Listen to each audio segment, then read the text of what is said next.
I'm going to be explaining to you what exactly a plea deal is.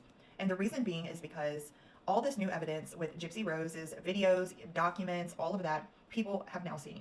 And I keep seeing in the comment sections, not to mention the questions that I'm getting about, the court had all this evidence, why did she only get 10 years if she's not guilty? And now she's did her time and she's free. Well, that's not really how a plea deal works. So let me explain to you exactly how it works. So basically what a plea deal is the justice system cutting a deal behind the scenes. So instead of going to trial, the defendant will agree to plead guilty, and in return, the state agrees to not throw the book at them. Basically, give life like Gypsy Rose was supposed to be given. Even if the evidence is stacked sky high. Why would they do that? Because trials are a gamble. Jurors can be unpredictable. One juror can ruin the whole case.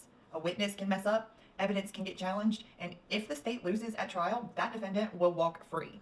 So prosecutors like to think like this. Do we risk everything for life in prison, or do we lock in guaranteed prison time right now? So that's how someone facing life like Gypsy Rose ends up with 10 years. Now, here's the part where people don't understand about the evidence. When there's a plea deal, there is no trial.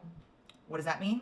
When there's no trial, there's no jury, there's no witnesses, there's no cross-examination, there's no dramatic evidence reveal. Even though the evidence still exists, it stays in its case files. The court doesn't need to see it, the jury doesn't exist, and the public isn't even entitled to it. Luckily, we have it now because of Foia. Documents were requested. So, once the deal is signed, the case is done. No story gets told in court, no timeline gets laid out, just a guilty plea and a sentence, a 10-year sentence. So a short sentence does not mean weak evidence. It means the state chose certainty over chaos. Please understand that.